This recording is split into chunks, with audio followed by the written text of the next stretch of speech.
we're going to try and build a slip roller, and we have some projects where we've been needing one, and then we have a repair where we need one, and so we thought we might as well just go ahead and just get it done. So I went and gathered up all the scrap metal I can find, and so we're going to get started on it. So I'm going to start with these cylinders. I needed something to work for the rollers, and we had a bunch of old scrap cylinders. I found these in the bottom of the junk pile. This is a shaft I've already pulled out of one. And then I'm going to go ahead and pull the shafts out of these. You can't get better material than that. It's strong, it's high quality. It's already been chromed and polished. So let's get started. There's going to be a lot of cutting and drilling involved in this, and we'll see if we actually get something that works at the end.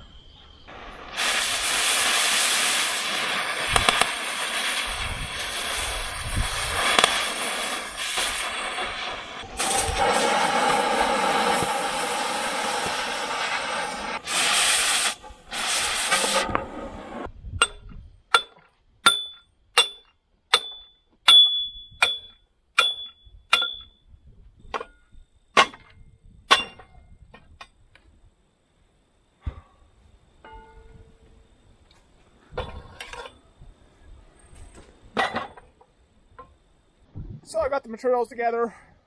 I got the shafts out of the cylinders, which was not as easy as you might think because they were old and rusted, and like I said, came out of the scrap pile. So I got those done. I got the metal more or less cleaned up to get started. So now I pretty much just have a whole bunch of holes to drill. And so I guess I'm going to get started on that.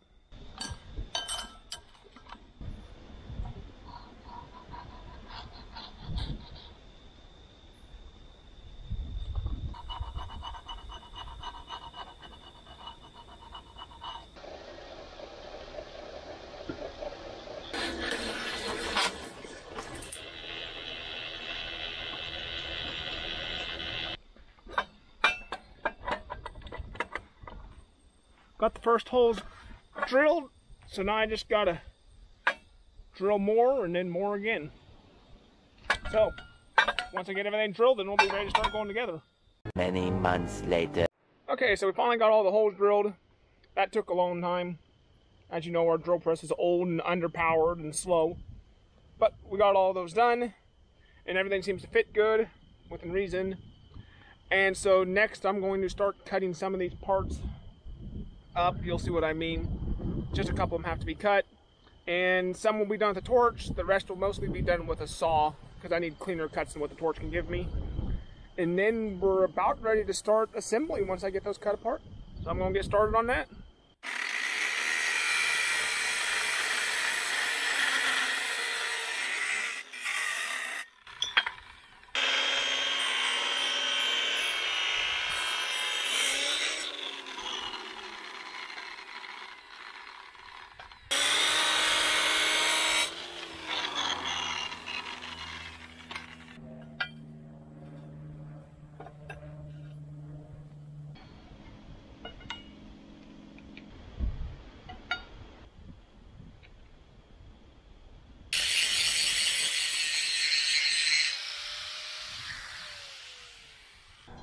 So I've made these, now I'm going to weld them on here, and that'll give a little bit of a thicker area, a better bed for these to sit on, so they don't dig in so much and they'll rotate smoother. So I'm going to clamp those in place and weld them on.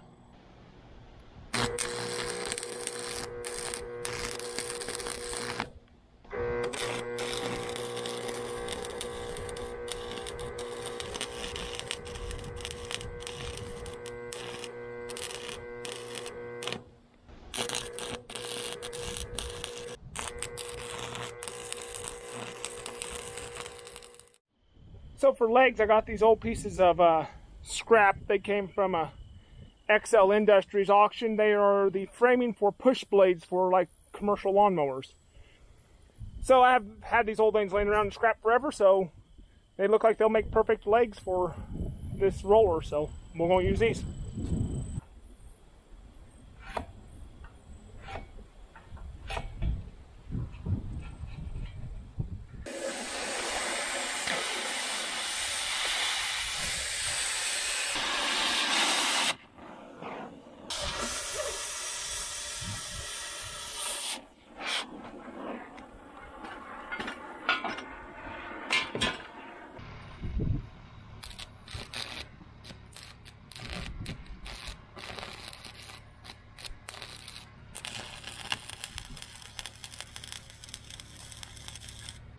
Alright, so I got that leg done.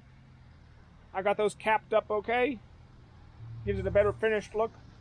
So I just got to make the other one now, and then I'll get the top mounted on. We'll get back to work on the slip roller itself.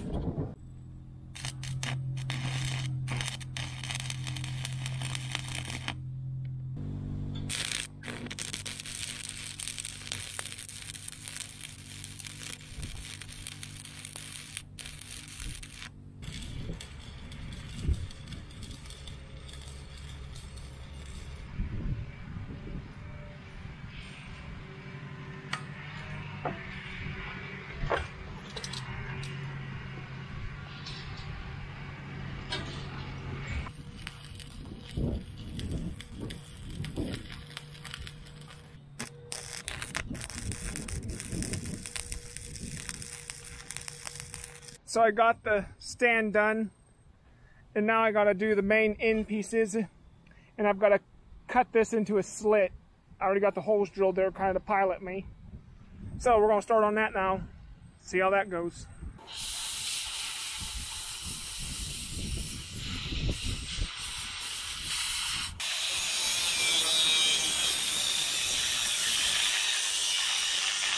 Got the slit done in this one. Just a lot of filing, grinding, cutting, and I think that's going to work good. I just got to do one more now. Okay, so I got the stand welded together. I got those slits cut, and I went ahead and put the rollers in place and then set it all on top here.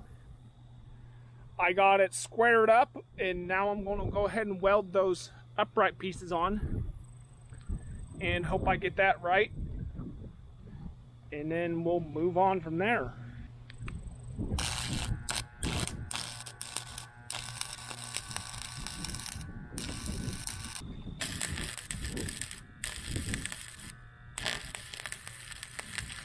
So I got the other cylinder shaft. I got the ends cut off of it. So now it's the way it should be, but it is not a solid shaft. It's a pipe. And so we're hoping it'll hold up, but it's still pretty thick. So I think it'll at least work for a while.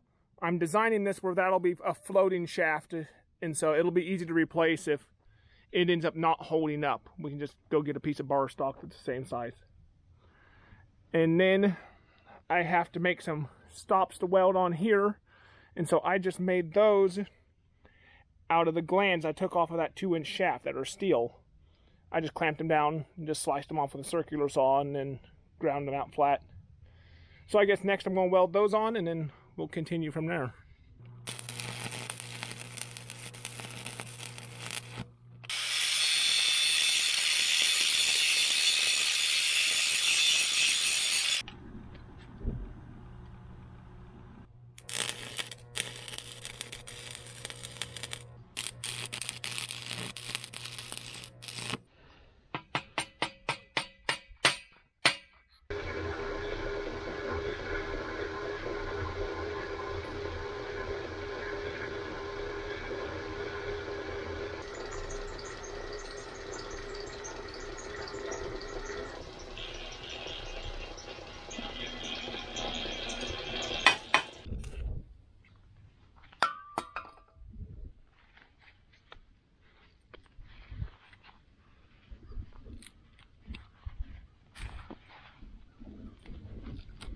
Got my holes tapped, and let's see, do a test fit. Should fit there.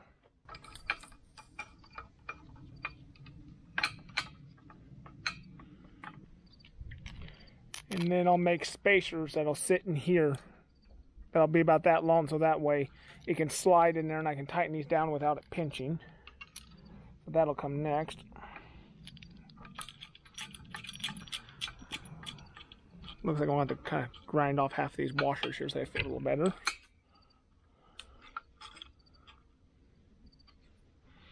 Otherwise, yeah, that works good. And then this will be floating. And then so that roller will be there. Then I'll have my pressure pushed down there. That looks like it's going to work well. Now I just got to make the other one. Just going to make some bushings now for the slides. And I'm just going to use a piece of old steel hydraulic line. So just another piece out of the scrap pile.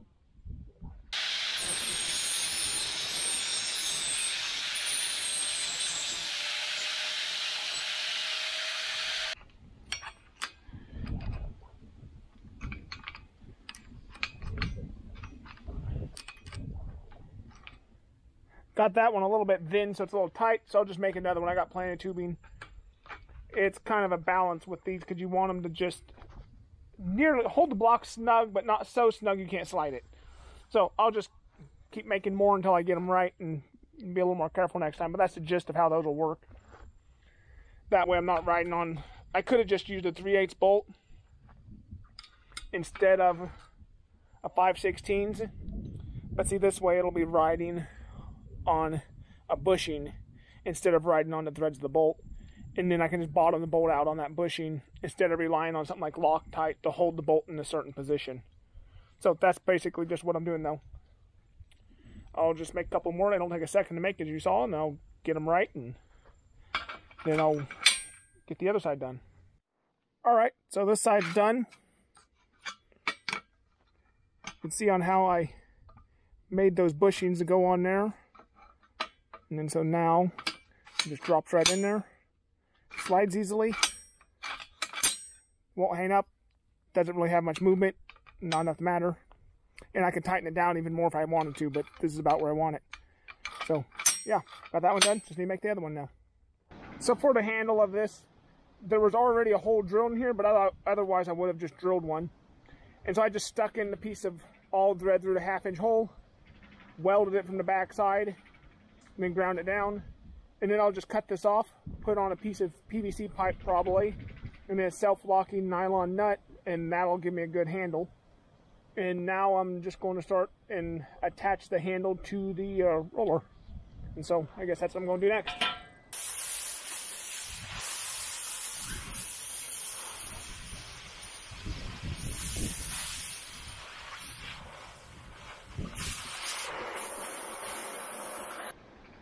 So as you can see, I actually left the all thread alone. I did that for right now so that way I can make sure I got this handle completely and straight lined up with the roller so it's not cockeyed once we start rolling with it. So I'll just weld that onto the roller now.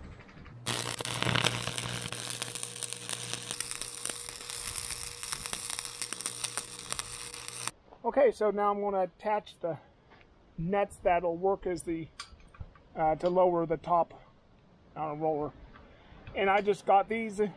Around here, every rancher and farmer calls them a windmill nut, but they're technically a connector nut. And so this is just a 1/2-inch connector nut. And I think I'm just going to weld it right in here. And to get my height right, I stuck a piece of flat steel in it, so I can just kind of push it up like that. It'll kind of, yeah, there we go. And I got this set to a 3/4 of an inch, if I remember right. And so I can just push that down. There we go. And then to make sure that doesn't move, all I'm going to do is tighten up those.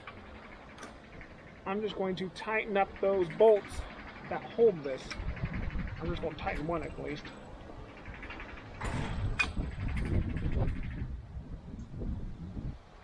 That'll be real tight, and then that'll keep that from moving. I got my height right. And then I'm going to take the top bolt out so I don't mess it up. I don't want to get a bunch of weld splatter on it or something. Put that back over here. And then I can just clamp this in place here. It'll kind of sit in on that channel. And that will be how I lower this top roller. And I'll just put one on the other side as well. And that should about do it. We're getting close to done now.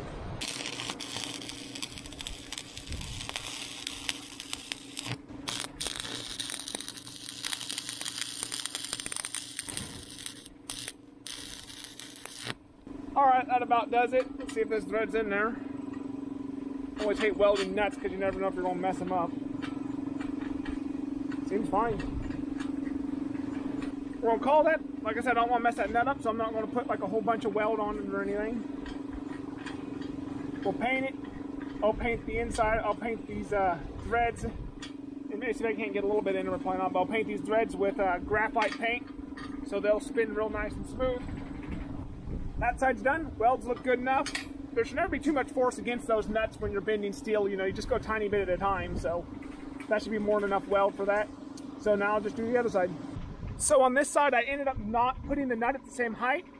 because I realized the other one was a little bit low to be able to get this roller out. And I need to be able to get this out, so if we do like a full loop circle, you can get this out to get your project out.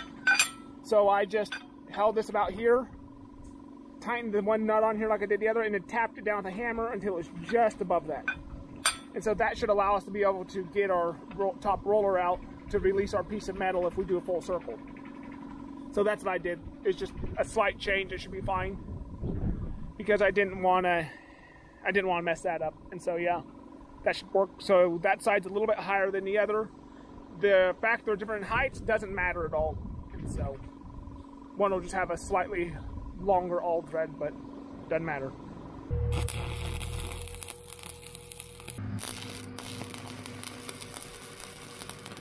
So I got the center of one sprocket cut out, and then I went ahead and clamped it to the other one, and I'm going to use it as a guide. My plan was initially just use a hole saw and cut them out, but it turns out the steel is too hard on these sprockets and the hole saw won't cut it. So I'm doing the bulk of the cutting out with a torch, and then I'm going through with the hole saw to clean it up, which seems to work okay. So I'm going to do this other sprocket, and then we'll see if we can't get those fitted to the shafts on that slip roller.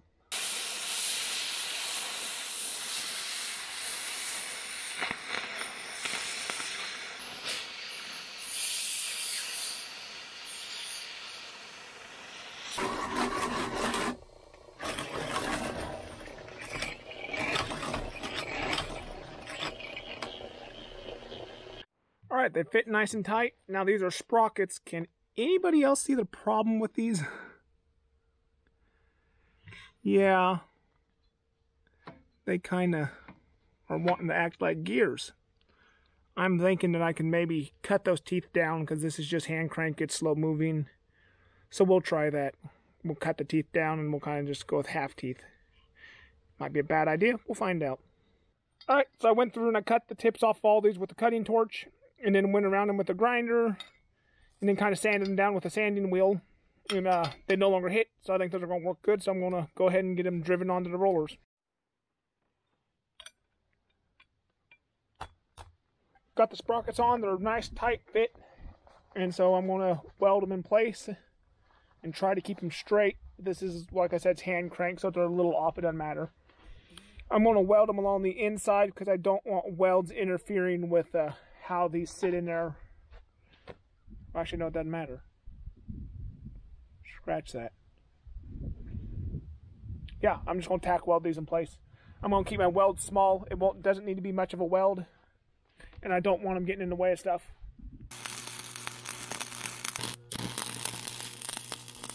I'm going to polish these out because they're a little rough from the hole saw. I just cut a slit in an old bolt, and then I'll just wrap some sandpaper around it.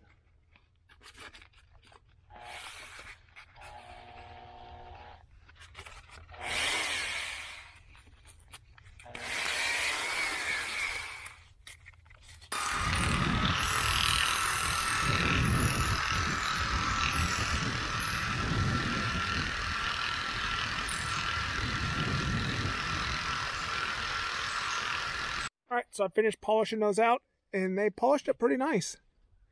Not great, you can still see low spots in there, but that's what you get when you cut with a hole saw like this on an old beat up drill press. It has a little bit of a wobble, and so I just get a little bit of some low spots in there.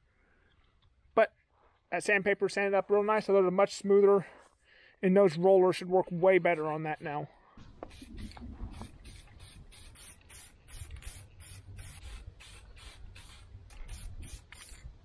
So I got the painting all done. It looks okay.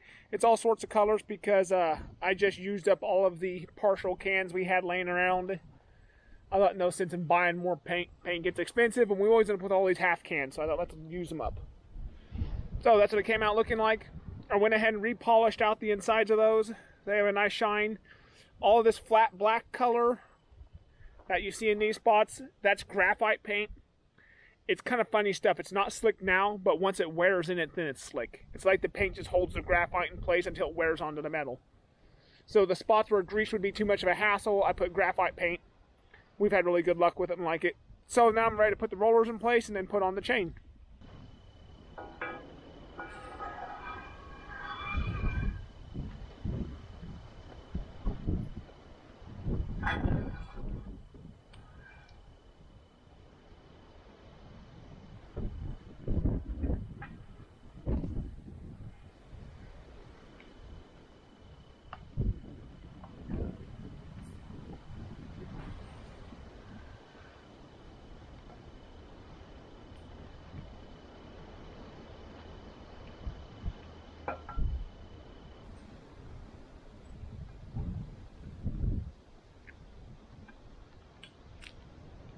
Okay, we're going to test it. I'm pretty sure it's done.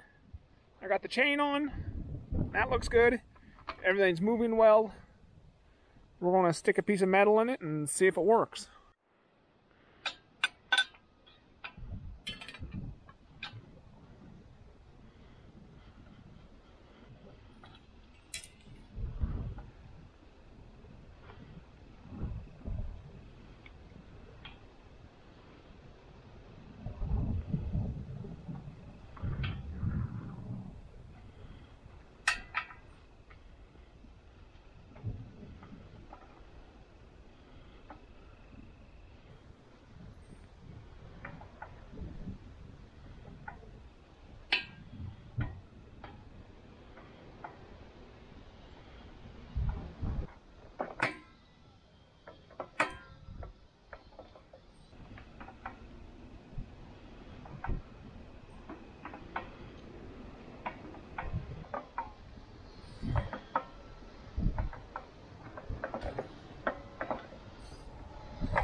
So I'd say the conclusion is on it, it works.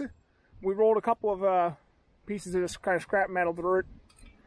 Rolled that through and it did okay, but we're getting these flat ends. And the reason why is, if you build one of these yourself, put these two rollers closer together. I think that was my mistake. These should pretty much about be touching and they're a little bit far apart. So I'd say that's the one thing you might need to change. But if you do that, then you're going to run into the problem I did with the gears, because as you can tell, those can't get any closer. But it works good. It'll work great for what I need to do. I'm not doing anything super specific or, you know, has to be perfect. Mostly just going to repair that seed cleaner and then do a couple other things. It'll be handy for just doing curves. I really don't plan on making a lot of complete circles, so that's where those flat ends are going to get you. So it really just doesn't matter. Other than that, the top bar that we were using, it was bending slightly as we were doing this. It had a slight bow, and that's the one where that cylinder turned out with a pipe and it wasn't solid, and we wanted something solid but we didn't have one. So if that continues to be a problem, we'll just have to go to a steel yard somewhere and just buy a piece of steel solid shaft. And so that's not a big deal. It's an easy replacement. And if I decide to go to the larger size like this is 1.5 inches, this is 2 inch. I can even go to 2 inch and then just replace these end blocks here. They're easy to replace, and so it's a simple upgrade if I decide to do that as well. Other than that, the only problem is these cylinders are so smooth and they're chromed, they don't grip well, and they have a tendency they want to slip a little. Not too much, it still works. So I might just hit those with some rougher sandpaper and just give them a little bit of a bite. And like I said, that's not a big deal. Generally, it worked really well, and so no complaints. The only things that we used that were not scrap metal was I bought, let me see, like 3 nuts, 4 bolts, 4 washers, a chain, and 1 sprocket. I had 1 sprocket. I actually had 2, but the other one was a really low quality one, and it just did not work. So, yeah, the rest of it's all completely scrap metal. Even the paint was just miscellaneous partial cans we had laying around. So I think the complete price on putting all this together, so the sprocket cost $15, the chain didn't cost much. After the nuts and the bolts and everything, I'd say that is $25 is probably what we got in it. That's not bad, and it works. It's heavier than most of the really cheap ones you'd find at Harbor Freight or something like that. I build it where it all mostly comes apart really easy, so if you want to work on it or change something, that's not a problem. I guess you'll be seeing this in future videos as we build various things. Alright, well, don't forget to like, subscribe, comment down below.